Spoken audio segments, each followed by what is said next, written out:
अस्सलाम वालेकुम। उम्मीद है आप सब लोग खैरियत से होंगे। अ, अब आगे चलते हैं।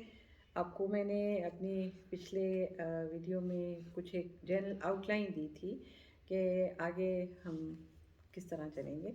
अभी फ़िलहाल हमारा ये एक्सपेक्टेंट मदर्स वाली वीडियोस ही चल रही हैं।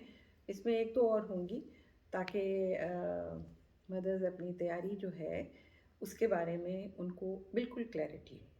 तो शुरू करते हैं। बिस्मिल्लाहिर्रहमानिर्रहीम। अब इसमें जैसे मैंने आपको पिछली दफ़ा पॉइंट वाइज दे दिया था कि हम किन किन चीज़ों को कवर करेंगे। सबसे पहले तो जैसे ही बच्चे की आमद की खबर आती है तो पहली इम्पल्स क्या होती है?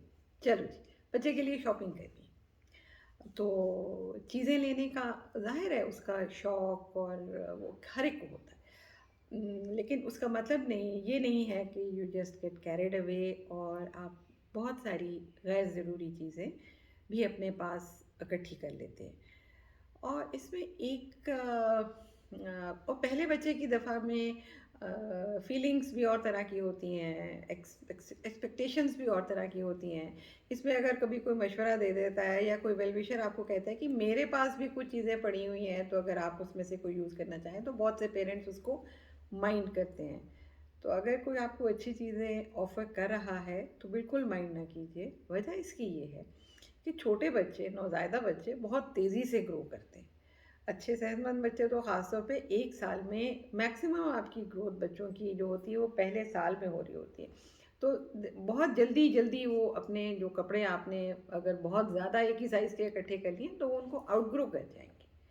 तो आपको मैं एक जनरल आइडिया देती हूँ कि आपको इनिशियली शुरू का महीना डेढ़ आपके पास तकरीबन कितने कपड़े होने चाहिए। और अब तो ज़ाहिर है बच्चों के हिसाब से बहुत अच्छे कपड़े बाज़ारों में आ गए हैं। तो न्यूबॉर्न्स के हिसाब से आपको जैसे 5-6 आपके पास बॉडी सूट्स होने चाहिए। अब वो वेदर पे डिपेंड करता है कि वो बॉडी सूट जो हैं वो आपने कौन से लेने हैं, जो स्लीवलेस लेने हैं और विदाउट लेग्स वाले लेने हैं, या अगर सर्दी है तो आपने फुल बॉडी सूट्स लेने हैं। और उसमें भी फिर आपको इस तरह के मिलते हैं कि जिसमें साथ वो फुटसीज, जैसे वो फुट भी साथ ही कवर हो जाता है। और कई इतने अच्छे होते हैं कि उन्होंने हाथों के लिए भी साथ में लगाए हुए होते हैं। बहरहाल वो आप तलाश कर लीजिए। ये 5-6 सूट्स इस किस्म के काफ़ी होते हैं। उसके अलावा फिर 2 पीस सूट्स, वो भी 4-5 आप ले लीजिए। अब इतने आपको इसलिए ज़रूरत होते हैं कि छोटे बच्चे कपड़े गंदे भी काफ़ी करते हैं। कभी पीछे लीक हो जाएगी, कभी पूप लीक हो जाएगी। फिर बच्चे दूध उलटते रहते हैं, कई बच्चे उल्टियाँ भी काफ़ी करते हैं। तो ये सारी चीज़ें ऐसी हैं कि जिसमें अगर आपके पास फिर थोड़े कपड़े हों तो भी मसला है, और बहुत ज़्यादा को तो जैसे मैंने बताया बच्चे आउटग्रो भी कर जाते हैं। फिर अब ज़माना जिस किस्म का चल रहा है, हर जगह अस्पतालों में ख़ास तौर पे अक्सर जगह पे एसीज़ वग़ैरह भी चल रहे होते हैं। तो एक चीज़ जो अक्सर मैंने देखा कि पेरेंट्स जो रखना भूल जाते हैं वो वेस्ट है, बुनियानें। नीचे बच्चे को बुनियान हल्की सी ज़रूर पहनानी चाहिए। गर्मी है तो गर्मी के हिसाब वाली, सर्दी है तो सर्दी के हिसाब से मोटी वाली। और इस स्टेज पे एक बात इम्पॉर्टेंट याद रखिए कि वुलन चीज़ों का बच्चे की स्किन के साथ डायरेक्ट कांटेक्ट आपको अवॉइड करना होता है। तो इसलिए जो भी चीज़ें रखें, ऐसा नहीं है। अक्सर मैंने बच्चे ऐसे देखे कि जिन्होंने ऊपर तो ठीक कपड़े पहने, नीचे से जब चेक करने लगूँ तो पता चलता है कि वो वुलन वेस्ट डायरेक्टली पहनाई हुई है। तो वूल का स्किन के साथ डायरेक्ट कॉन्टैक्ट अवॉइड करना है आपने, वो बच्चे की स्किन को इरिटेट करता है। अब अगर बहुत सर्दी है तो फिर आपने एक दो कंफर्टेबल से बच्चे के हिसाब से आपने वन पीस रख लें, फुल सूट्स रख लें, वुलन भी एक दो आप उनकी स्वेटर्स या सेट्स रख लीजिए। इसके अलावा आपको रैपिंग शीट्स चाहिए होती हैं। रैपिंग शीट्स इंपॉर्टेंट होती हैं क्योंकि आपने याद रखिए एक चीज़ होती है जिसको स्वेडलिंग कहते हैं, वो मैं आपको आगे जाके बताऊंगी कि उसका मकसद क्या होता है। लेकिन बच्चे को आप थोड़ा लपेट के रखें तो बच्चा कंफर्टेबल भी रहता है और उसको एक सेंस ऑफ सिक्योरिटी रहती है। तो वो आपको 4-5 कम अज़ कम आपके पास 5-6 आपको शीट्स चाहिए होती हैं। और अगर हो सके तो एक दो पतली वाली मसलिन शीट्स कई दफ़ा आपको डबल रैप करना पड़ जाता है, ये आपको चाहिए। अगर सर्दी आ रही है तो एक बेबी ब्लैंकेट ज़रूर होना चाहिए और एक बच्चे का जो स्लीपिंग बैग होता है। इसमें अगर तो आपने वो फुटसीज़ वाले बॉडी सूट्स लिए हुए हैं तो ठीक है, नहीं तो थोड़ी सी pair of socks, 3-4 pair of socks रख लीजिए। और कॉटन की कैप्स ये ज़रूर रखिए। कॉटन की कैप्स क्यों इम्पॉर्टेंट होती हैं? याद रखें कि जो छोटे बच्चे, नौज़ायदा बच्चे जो होते हैं, इनमें हीट लॉस बहुत तेज़ी से होता है। जैसे मैंने पहले भी बताया था कि इनके जिस्म पे फैट नहीं होती है ज़्यादा, तो इनके जिस्म से जो टेम्परेचर लॉस है वो बहुत तेज़ होता है। और सर का साइज़ चूँकि बच्चे का बॉडी की प्रोपोर्शन के हिसाब से थोड़ा सा वो उस तरह आप समझ लें कि वो वहाँ सरफेस एरिया एक आप जिसके हिसाब से बात करते हैं तो वो ज़रा ज़्यादा होता है, तो वहाँ से काफ़ी हीट लॉस हो सकता है। तो इसीलिए कॉटन कैप के साथ बच्चे को कवर कर देने से ये चीज़ आप उसको प्रिवेंट कर सकते हैं। अच्छा, अब इसके अलावा आपको चंद एक चीज़ों की और ज़रूरत पड़ेगी। जैसे जो बच्चा आपने ज़ाहिर है साफ़ भी करना है उसको, आपको कोई बेबी वॉश की ज़रूरत पड़ेगी, लोशन की ज़रूरत भी पड़ती है, ड्राई हो जाता है। और जैसे डायपर रैश के लिए डायपर क्रीम्स या नेपी क्रीम्स मुख्तलिफ़ किस्म की आती हैं, उसके लिए सेंसिबली लीजिएगा। मैं आपको आगे चल के बताऊँगी कि बेहतर कौन से होते हैं। और ज़ाहिर है नौज़ायदा बच्चा है तो ज़ीरो साइज़ के डायपर्स भी आपने रखने हैं। एक बेबी बैग अच्छा सा ले लीजिए जो कंपार्टमेंट्स वाला हो, जिसमें आपको कम से कम ये ना हो कि चीज़ें रख दी और उसके बाद आप ढूंढने लग जाएं। बहुत बड़े साइज़ का ना लें, ऐसा साइज़ जो आपके इजीली कैरी कर सके। और बेहतर होगा कि आप दो तरह के ले लीजिए, एक ज़रा बड़ा जिसमें ज़्यादा चीज़ें स्टैक हो जाती हैं, और एक थोड़ा छोटे साइज़ का कि आपने इधर उधर कहीं मूव करना है तो उसमें 5-6 ज़रूरत की चीज़ें रख लें। अच्छा, अब कुछ चीज़ें ऐसी जो कि आपको लेने की कोई जल्दी करने की ज़रूरत नहीं है। पाउडर नहीं लेना। अब पाउडर बच्चों को लगाना हम मना करते हैं, सुरमा लगाना भी मना करते हैं। इसकी वजह ये है कि पाउडर बेसिकली तो अच्छा वाला पाउडर जो होता है वो टैल्क होता है। टैल्क आजकल नहीं होता, इसमें मिलावट काफ़ी ज़्यादा होती है और हमारे लोग फिर बहुत ज़्यादा छिड़क छिड़क के कि जी बच्चे दूध उलटते हैं, स्मेल आने लग जाती है, तो उससे आपके बच्चों को ब्रीदिंग प्रॉब्लम्स हो सकती हैं। रिकमेंडेड यही है कि बच्चों में पाउडर इस्तेमाल ना कीजिए। और वाइप्स का भी ज़्यादा यूज़ रिकमेंडेड नहीं है, इसलिए कि वो एक आसानी हो जाती है, बच्चों को वॉश नहीं करते, साफ़ नहीं करते, बस जल फटाफट वाइप से साफ़ किया और अगला डायपर चढ़ा दिया। बहुत ज़्यादा और कई वाइप्स में जो मटेरियल या जो जो भी कैम यूज़ करते हैं उससे कई बच्चों की स्किन सेंसिटिव होती है, रिएक्ट भी कर सकती है। बेहतर यही होता है कि आप बेबी को वॉश करें। हाँ, जिस जगह पे आपके पास पानी की अवेलेबिलिटी नहीं है तो वहाँ पे आप यूज़ कर सकते हैं, वाइप्स यूज़ कर सकते हैं। अब इसमें जो और एक चीज़ जिस चीज़ के लिए आपको तैयार, ये तो था कि आपने छोटे बेबी के लिए जो बैग लेके हॉस्पिटल जाना है, जो और आगे कुछ शुरू के 1-2 हफ्तों में 3 हफ्तों में जो आपको चीज़ें ज़रूरत पड़ेंगी, तो आई थिंक ये काफ़ी एडिक्वेट क्वांटिटी में आपके पास चीज़ें हो जाती हैं। ख़राब हो जाएंगी तो फिर और ले लें, बच्चे के नेक्स्ट साइज़ के हिसाब से ले लें। इस तरह आपके पास अनयूज्ड चीज़ें पाइल अप नहीं होती। ठीक हो गया? अब एक और चीज़ जो आपने जिस चीज़ के लिए तैयार रहना है वो ये कि बच्चे आपकी मर्ज़ी के हिसाब से नहीं चलेंगे। उन्होंने अपनी रूटीन सेट करनी है। बहुत होता है अक्सर वो आपको अपने ख़ास तौर पे अपने बड़ों से एडवाइस ये मिलेगी कि जी बच्चे की यही टाइम है, बच्चे की रूटीन सेट करनी है। और इसमें कई दफ़ा माँ और बच्चे में लड़ाई शुरू हो जाती है कि बच्चे ने अपने हिसाब से चलना है, माँ उसे अपने हिसाब से एक रूटीन में सेट करना चाहती है, तो थोड़ी सी उसकी माने, थोड़ी अपनी मनवा लें। लेकिन frequent change in the routines, इसके लिए ज़हनी तौर पे तैयार रहिए।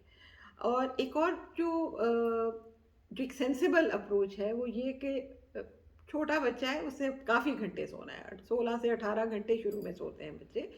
और माँओं को भी ज़ाहिर है बच्चे के साथ बार बार जागना भी पड़ता है, उठना भी पड़ता है। तो सेंसिबल अप्रोच ये है कि उन दिनों में जब बच्चा सो रहा है कोशिश करें कि आप भी रेस्ट कर लें, क्योंकि हो सकता है यही एक टाइम आपको मिले जब आप प्रॉपर्ली रेस्ट कर सकती हैं, क्योंकि बच्चा जब जाग रहा है तो उस वक्त तो उसको आपकी बड़ी अनडिवाइडेड अटेंशन चाहिए होगी।